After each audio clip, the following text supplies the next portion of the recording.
Oke, kemudian kita lanjut ke database.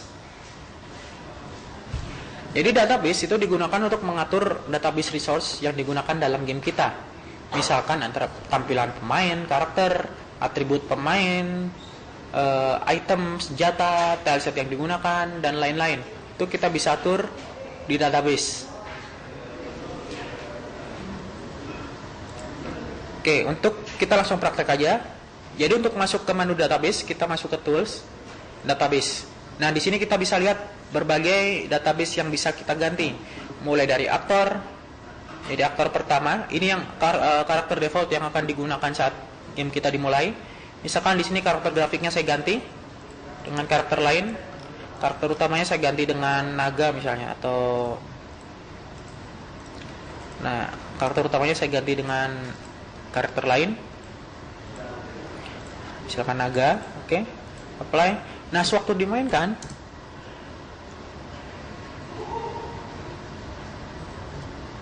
karakter kita akan berganti menjadi naga. Kita coba lihat database lainnya.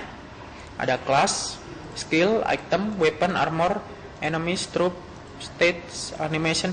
Itu semua berguna kalau kita membuat game RPG dengan tipe yang banyak pertarungannya. Jadi pemain itu bisa ketemu musuh, kemudian bertarung dengan musuh. Itu kita di sini akan sangat berpengaruh. Jadi class, ada fighter, skill yang bisa digunakan, item yang bisa digunakan, senjata yang bisa dikoleksi, armor, termasuk musuh.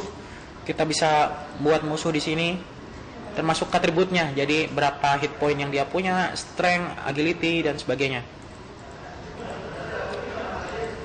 Tileset. Nah, tileset ini kita bisa menambahkan tileset baru.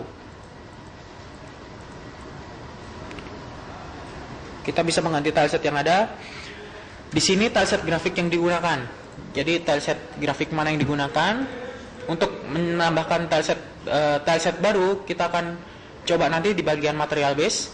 Tapi untuk sementara di sini database untuk tileset tersebut. Jadi kita bisa mengganti tileset grafik yang digunakan, kemudian auto tile grafik yang digunakan, panorama grafik yang digunakan, termasuk juga bagian mana dari map ini yang bisa dilewatin dan yang tidak.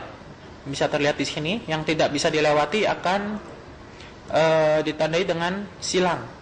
Sedangkan yang bisa dilewati seperti misalnya jalan, kita coba contoh lainnya. Nah, seperti misalnya jalan seperti ini akan ditandai dengan lingkaran. Kita bisa gantinya dengan cukup klik satu kali aja. Seperti ini. Jadi gunung tidak bisa dilewati, jalan bisa dilewati. Kalau kita ingin misalnya di sini ada danau, dia tidak bisa dilewati. Kalau kita ingin menggantinya tinggal klik untuk menjadikannya lingkaran.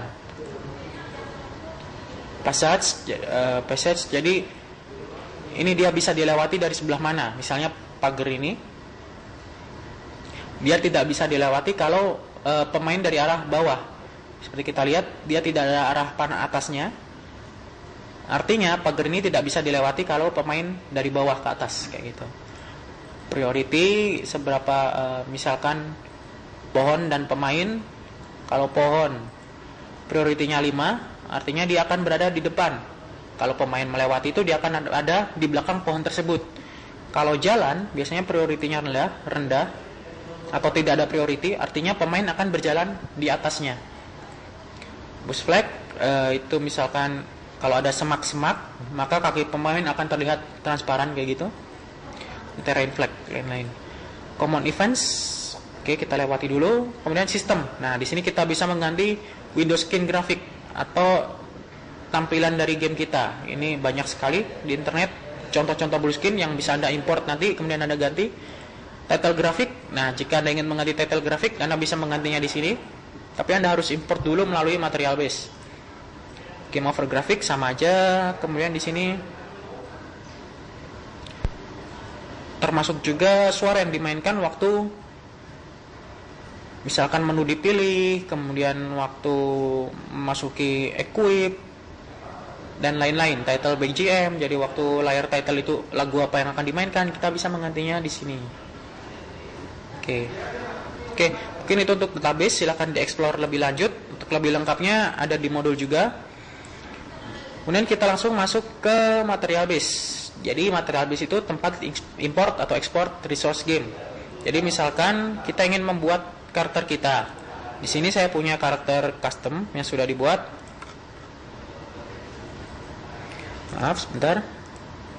Nah, misalkan di sini saya punya karakter Gajah Mada. Saya punya karakter Gajah Mada yang sudah dibuat sendiri. Kemudian saya ingin masukkan ke dalam game saya sebagai karakter utama. Nah, bagaimana caranya? Kita tahu tadi dari materi database, untuk mengganti karakter utama kita masuk ke actors. Di aktor pertama kita ganti karakter grafiknya. Nah, sekarang bagaimana cara memasukkan Gajah Mada itu ke dalam pilihan gambar ini? Caranya cukup mudah. Kita masuk ke material base. Nah, di sini ada semua daftar resource yang digunakan oleh game kita. Di sini kita cukup tambahkan, karena kita ingin menambahkan karakter baru, maka kita masuk ke folder graphic/characters. Di sini kita cukup import dan import karakter kita tadi, Gajah Mada. Close. Udah, sekarang kita bisa ganti karakter kita dengan Gajah Mada. Harusnya dia ada secara otomatis ditambahkan di pilihan karakter ini. Oke, kita coba mainkan.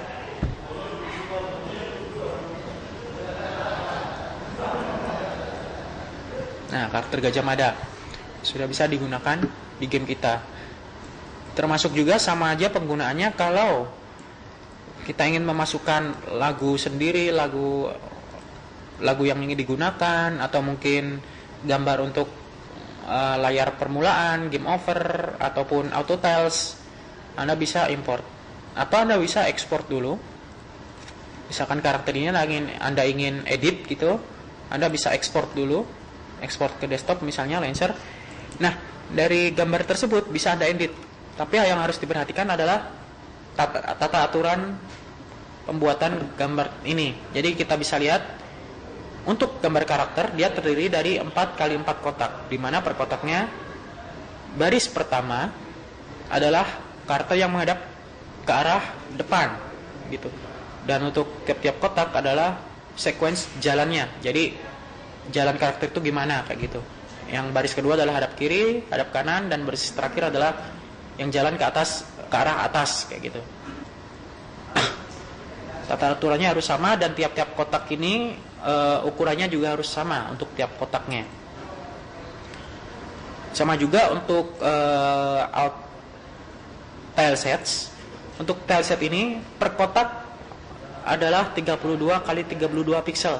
Jadi Anda bisa atur seberapa panjang pun tile set Anda, asalkan lebarnya per kotak adalah 32 x 32 pixel untuk tiap potongan kotaknya. Oke, jadi mungkin itu untuk material base. Materi lebih lengkap ada di modul di website pembelajaran ini. Kemudian untuk publikasi game, setelah game kita siap, misalkan di sini game kita sudah siap, kita bisa saja langsung kirimkan game ini, project ini ke si calon pemain dengan ukuran hanya sekitar 500 kilo, tergantung dari resource yang Anda gunakan dan juga seberapa besar game Anda.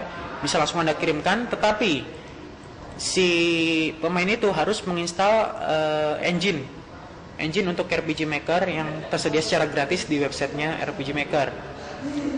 Atau jika tidak, Anda bisa mengkopikan dari folder Windows di sistem 32.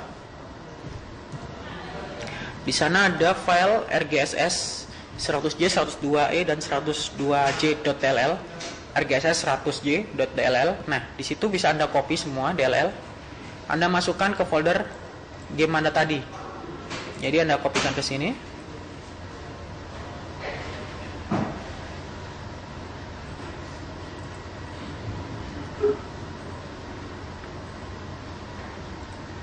Oke, setelah Anda kopikan, Anda edit file game.ini, hapus RTP1. RTP1 yang standar, silakan dihapus. Oke. Kemudian save game.ini.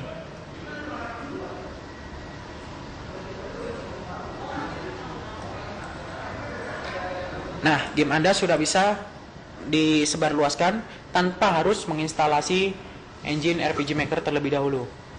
Oh, tapi sebelumnya hampir lupa. Jangan lupa juga kopikan file DIC